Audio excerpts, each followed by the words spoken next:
আসসালামু আলাইকুম প্রিয় ফুটবল ফ্যান্স।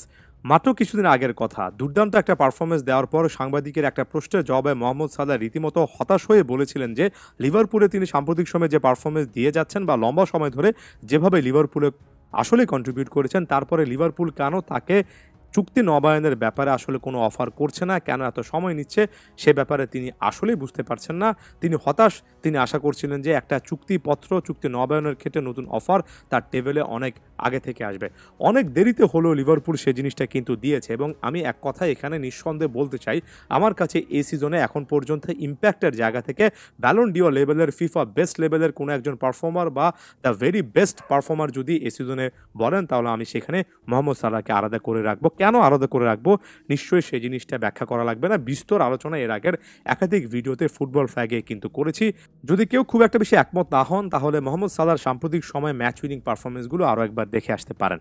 এখন মোহাম্মদ সালাহর কাছে নতুন চুক্তির এই অফারটা লিভারপুল প্লেস করার পরে সালাহ নিজেই কিন্তু কিছুটা হলেও বেঁকে বসেছেন।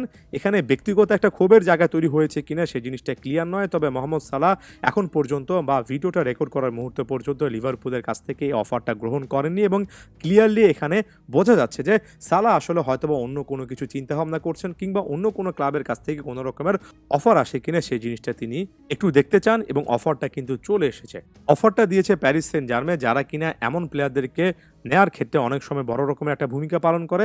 এই প্লেয়ারটার ক্ষেত্রেও তাদের ইন্টেনশনটা একেবারে স্পষ্ট। আমি যদি আর্থিক ব্যাপারগুলো একটু ব্যাখ্যা করার চেষ্টা করি, প্রত্যেক সপ্তাহে লিভারপুল এই প্লেয়ারটাকে ২ বছরের নতুন চুক্তিতে ৪ লাখ ইউরো করে দেবে। সে জায়গা থেকে Paris Saint Germain ৫ lakh euro করে একটা জিনিস অফার করেছে এবং ২ বছরের জায়গায় ৩ বছরের একটা চুক্তি তারা অফার করবে। আমি যদি ব্যাপারটাকে একেবারে বাৎসরিক হিসেবে নিয়ে যাই, তাহলে লিভারপুলে চুক্তি নবায়ন করলে ২ বছরে তিনি প্রত্যেক সিজনে ২০ থেকে ২১ মিলিয়ন ইউরো করে পাবেন। তিনি যদি প্যারিস সেন্ট জার্মের অফারটা গ্রহণ করেন, তাহলে ২ বছরের জায়গায় ৩ বছরের চুক্তি করা হবে এবং প্রত্যেক সিজনে ২৬ লাখ ইউরোর মতো পাবেন। এবং আমি যদি একেবারে সামের কথা বলি, ৩ সিজনে ৭৮ লাখ ইউরোর মতো পাবেন, যেখানে লিভারপুলের এই প্রপোজালটা অ্যাকসেপ্ট করলে ২ সিজনে ৪১ থেকে ৪২ মিলিয়ন ইউরোর মতো পাবেন। অর্থাৎ সব দিক থেকে চিন্তা করলে প্যারিস সেন্ট জার্মের এই অফারটাকে যথেষ্ট বেটার একটা অফার বলে মনে হয়। একই সঙ্গে এই জিনিসটা ট্রান্সফার মার্কেট বিষয়ক বেশ কয়েকটা প্ল্যাটফর্ম বারবার করে মেনশন করছে যে মোহাম্মদ সালাহ যে মোমেন্টে আসলে প্যারিস সেন্ট জার্মের চুক্তিটা যদি গ্রহণ করে থাকেন, যে সময়টাতে যাবেন তখন তার বয়সটা ৩৩ হয়ে যাবে। অর্থাৎ এবছরের জুনের পরে ৩৩ বছর বয়সী একজন প্লেয়ারের জন্য ৩ বছরের চুক্তি অফার করা এবং সেখানে প্রায় ৭৮ মিলিয়ন ইউরো স্টেট বেতন বাবদ অফার করা, এটাকে একটা বড় অফার হিসেবেই কিন্তু ধরে নিতে হচ্ছে। কারণ লিভারপুল চুক্তি নবায়ন করলেও এখানে ২ বছরের একটা কিন্তু চুক্তি অফার করবে, শর্ট টার্ম একটা চুক্তি, ওটার সাথে কম্পেয়ার করলে তাই অ্যামাউন্টটাও এখানে কমে যাবে।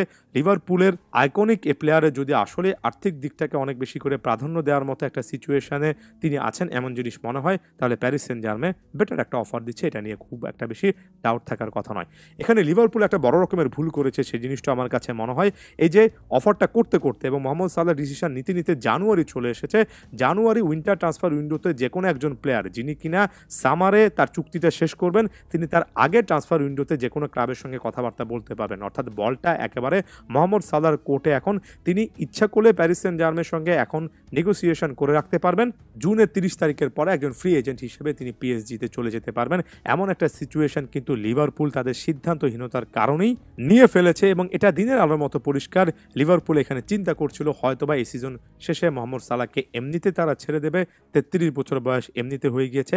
তবে কে জানতো সালাহ আসলে এই সিজনটাতে নিজেকে আসলে রিইনভেন্ট করবেন, এতটা দুর্দান্ত পারফরমেন্স দেবেন। তবে একই সঙ্গে এই কথাটাও আমি ব্যক্তিগত মন্তব্য আকারে বলে নিতে চাই, প্যারিস সেন্ট জার্মে কি মোহাম্মদ সালাহর জন্য সবচেয়ে বেস্ট পসিবল ডেস্টিনেশন হবে?